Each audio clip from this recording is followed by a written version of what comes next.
من میں 3 باتیں مجھے کہیں۔ سب سے پہلی بات یہ کہ زندگی کی سب سے بڑی حقیقت موت ہے۔ ہم بلائے رکھتے ہیں، اپنے ذہن سے اسے دور رکھتے ہیں، لیکن واقعہ یہ ہے کہ زندگی کی سب سے بڑی حقیقت موت ہے۔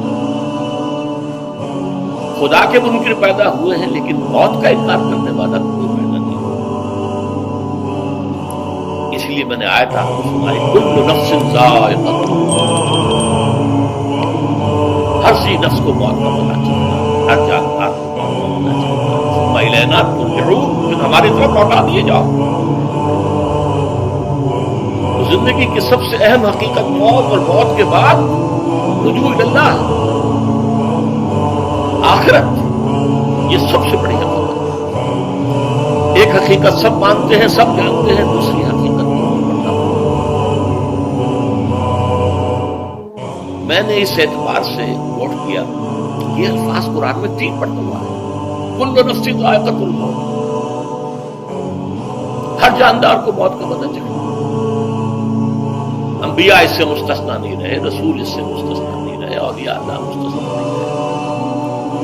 وقتی طور پر استثناء حضرت عیسیٰ کا ہے کہ ابھی گزرنا ہے، لیکن عیسیٰ یاتی علیہ الموت، نے فرمایا عیسیٰ کو بھی موت آئے گی، جب دوبارہ آئیں گے زمین کو ملیں گے، پھر اس کے بعد موت پڑے گی، نماز جنازہ پڑھے گا، دفن کیا جائے گا، شادی بھی کریں گے، اولاد بھی ہوگی۔ حقیقت تو یہ ہے کہ کل نفس ذائقۃ الموت، موت کو پتہ چلنا ہے۔ عیسیٰ بھی بالآخر اس سے مستثنا نہیں رہے، بلکہ قرآن میں ایک جگہ کہا گیا ہے فَإِن مِتَّ فَهُمُ الْخَالِدُونَ،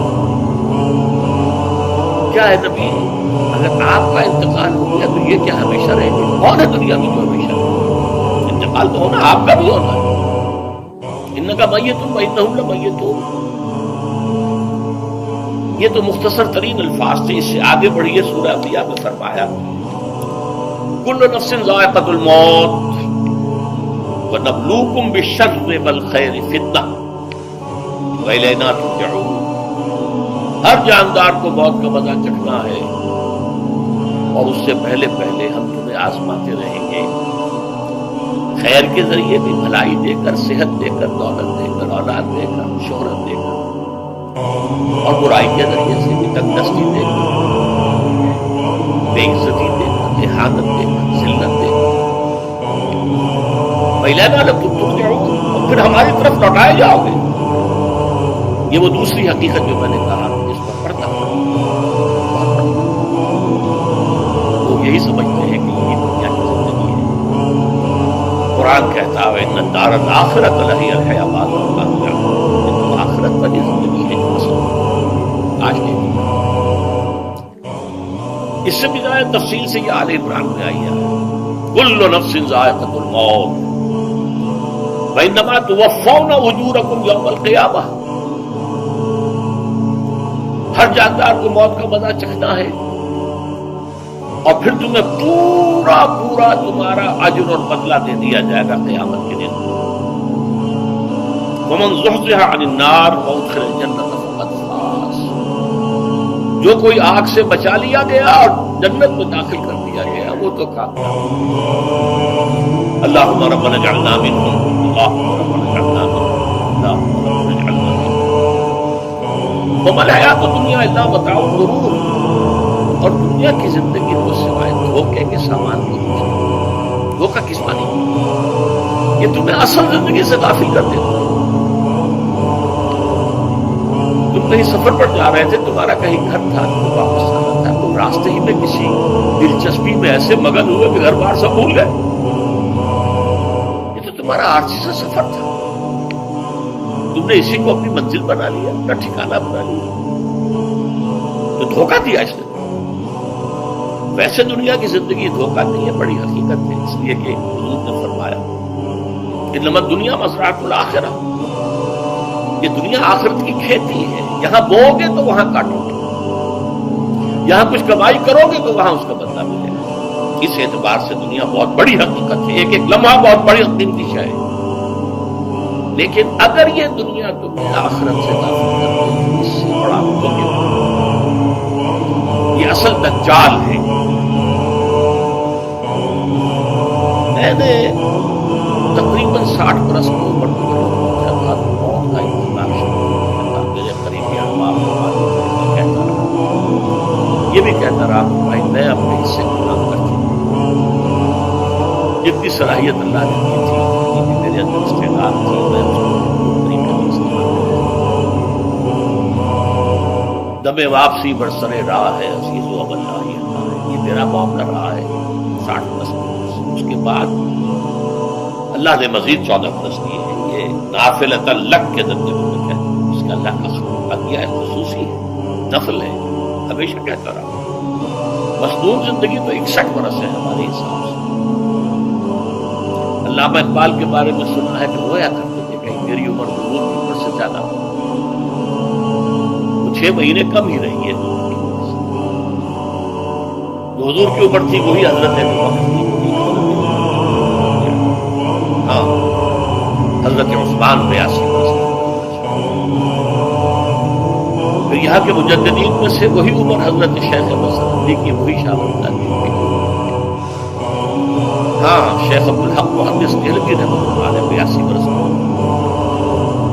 لیکن یہ میں کہا کرتا تھا مصنون عمر 63 برس ہے. جسے ہم 63 کہتے ہیں تو اصل میں ہمارے حساب سے 61 بنتا ہے. 63 قمری ہے جو 9 دن کم ہے قمری سال جو ہے وہ شمسی سال سے. بہرحال میں اس وقت سے منتظر تھا. لیکن جو بھی وقت اللہ نے دیا ہے اللہ کا شکر ہے وہ مفید کام ہونے لگا ہے. خاص طور پر مسئلہ کہ اللہ کا مجھ پر سب سے بڑا احسان اور مجھے پر نہیں بہت بڑے پیمانے پر لوگوں کو احسان ہوا ہے.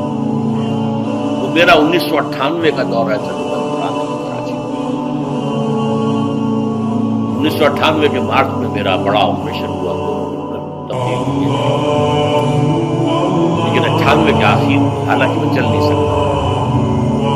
کراچی میں مسجد جو ہے اونچی ہے تو خاص ریمپ بنایا گیا ہے جس کے لیے ویل چیئر پر مجھے لے جایا جاتا ہے. اس درس کی گزشتہ چند سالوں سے پوری دنیا میں جو گونج ہوئی اللہ کا کوئی حکمت خداوندی اس کے ساتھ. اس میں میرے کسی کام کو دخل نہیں ہے، میری کسی کوشش کو دخل نہیں ہے. میں نے تو جو درس میں دیتا آ رہا تھا 85 سے دورہ ترجمہ قرآن. البتہ یہ بات ضرور ہے کہ میں نے محسوس کیا کہ سن 98 کے اس درس میں دورہ ترجمہ قرآن میں خصوصی انشراح حاصل کیا. میری ساری گفتگو کا حاصل کیا ہے؟ دیکھیے نظریاتی تحریکوں کا تعلق اشخاص سے نہیں. ٹھیک ہے کوئی اس کا داعی ہوتا ہے، کوئی اس کا مؤسس ہو جاتا ہے، کوئی اس کا آغاز کرنے والا ہوتا ہے. لیکن نظریاتی افراد سے وابستہ افراد آتے چلے جاتے ہیں اپنا اپنا حصے کا کام کرتے ہیں. جس کو جتنا مقدر ہے جس کی اللہ تعالیٰ کی طرف سے کام کرے گا چلا جائے گا. یہ چمن یوں ہی رہے گا اور ہزاروں جانور مبارک ہے وہ لوگ جنہیں قرآن کی بولی بولنا نصیب ہوتا ہے. قرآن ہے قرآن کی بولی بولی اور قرآن مجید کو جیسا کہ وہ ہے ایز اٹ از. اپنے کو مذمومہ خیالات، اپنے کوئی ذہن سے زائدہ نظریات کو جسے انگریزی میں آپ آبجیکٹیولی خالص معروضی طور پر قرآن کو قرآن سے سمجھائے یا پھر سیرت رسول سے سمجھائے. میں لفظ سنت کی بجائے سیرت استعمال کروں. قرآن مجسم حضور تھے صلی اللہ علیہ وسلم اور حضور کی سیرت اور حیات جو ہے وہ قرآن مجید یہ حقیقت بھی بہت ضروری ہے. وہ احادیث کا نام تو لیتے ہیں، احادیث نہیں ہے سیرت میں تو احادیث سے لیکن میں خاص طور پر سنت کی حدیث کی بجائے سیرت قرآن کی دو سورسز قرآن خود اور سیرت کے رسول صلی اللہ علیہ وسلم. بہرحال انشاءاللہ العزیز یہ پڑھے گا چلے گا. یہ میں ابھی بات میں دوسری بات جو میں نے آیت پڑھی آپ کو، وَمَن نُعَمِّرْهُ نُنَكِّسُ فِي الْخَلْقِ أَفَلَا يَعْقِلُونَ. بہت بڑی حقیقت زندگی کی یہ بھی ہے. جس کی ہم عمر زیادہ کر دیتے ہیں اس کی خلقی صلاحیتوں میں کمی کر دیتے ہیں. موٹی بات ہے، بڑھاپا آئے گا، ہمیشہ کی مانی ہوئی بات ہے. اگرچہ جوانی میں آدمی بڑھاپے کا تصور نہیں کرتا، لیکن بڑھاپا آنا ہے، یہ بھی ایک حقیقت ہے موت کی طرح. غالب نے کہا تھا مزمحل ہو گئے قوائے غالب اب عناصر میں اعتبار. ایک صاحب نے مجھے شعر سنایا تھا ابراہیم سے، ذوق پیری پڑ گیا جوش جوانی گھٹ گئی، اب عصا بنوائیے نخلیں تمنا کاٹ کر. یہ تمنائیں جو ہیں کاٹ لو، اب نئی جوانی منگوں والا پڑ گیا. اور یہ جو تمناؤں کا پودا ہے اس میں سے لکڑی لے کر عصائے پیری بنوا لیجیے، اب بڑھاپے کے لیے ایک آسان ہوتا ہے. بڑا پیارا شعر ہے. ذوق پیری پڑ گیا جوش جوانی گھٹ گیا، اب عصا بنوائیے نخلیں تمنا کاٹ.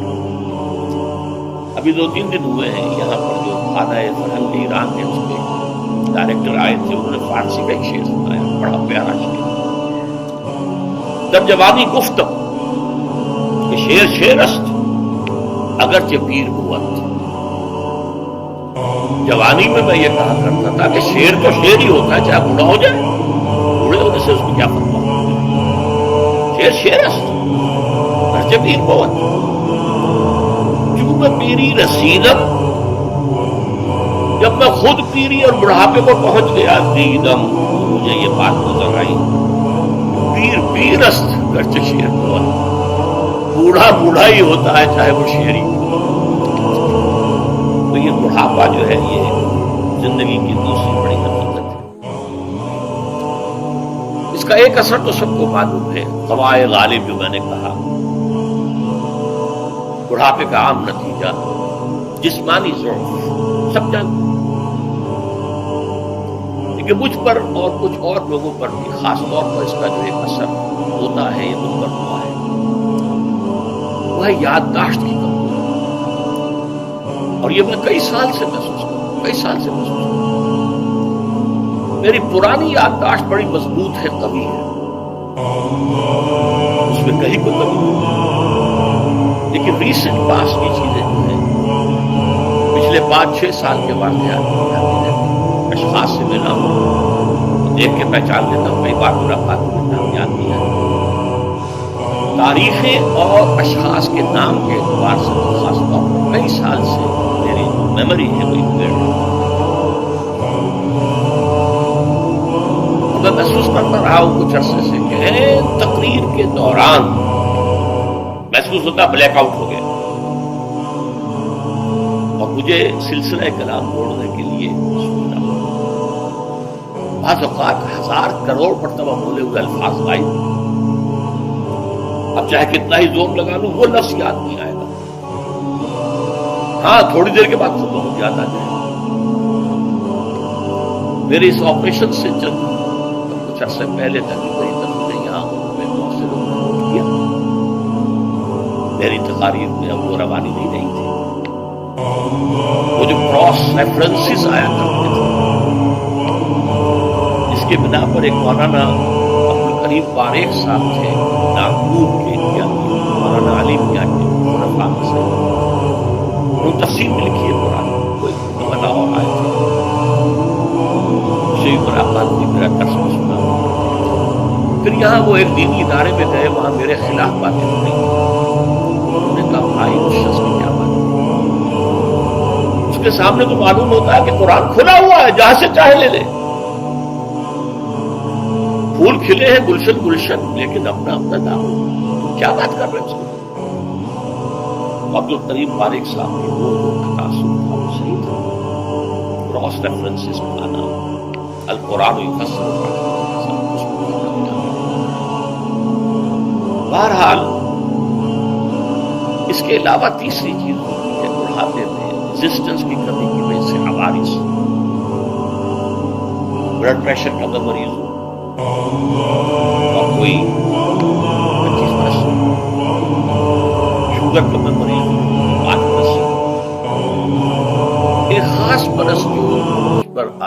آج سے 4 سال پہلے. اس کی ایک تاریخ ہے. یہ جو امراض دماغی کے ماہرین ہیں یہ کہتے ہیں کہ ایک مرض ہے بائی پولر ڈپریشن. انسان میں کبھی تو انشراح ہوتا ہے، ایکٹیویٹی ہوتی ہے، سوچتا ہے اور ایکٹیو کرنے کے لیے، گفتگو کے لیے، بھاگ دوڑ کے لیے طبیعت میں آبادی ہوتی ہے. کبھی وہ بجھ سا جاتا ہے، کبھی وہ حرکت کرنے کو جی نہیں چاہتا، پڑا رہے کسی کونے میں، سو جائے. یہ بائی پولر معاملہ کہلاتا ہے، یہ ویو تھنگ. اچھا یہ ہے ہر انسان، جسے ہم عام طور پر کہتے ہیں موڈ آف ہے بھائی میرا، مجھ سے بات نہیں. یہ موڈ کا آف ہو جانا، آن ہو جانا، یہ عام آدمی بھی ہوتا ہے. لیکن جو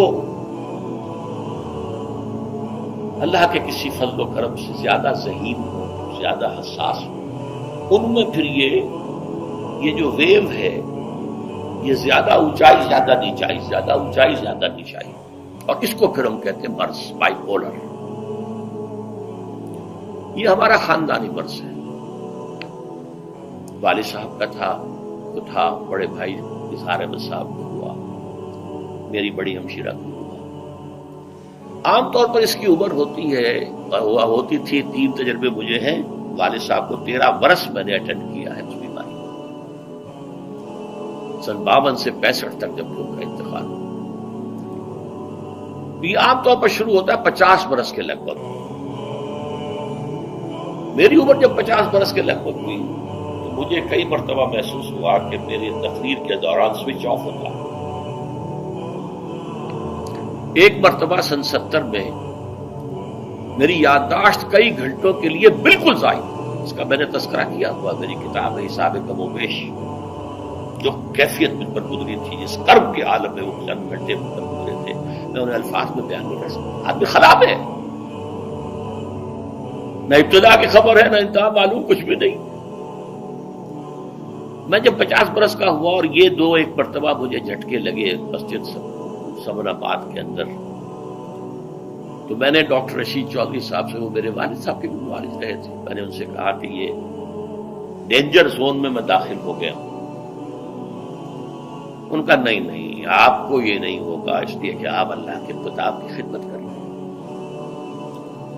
تو ان کی یہ بات پارشلی ٹروتھ نکلی کہ 70 برس کی عمر میں مجھ پر یہ 20 برس اللہ تعالیٰ نے مجھے اس میں ایک بونس دے دیا.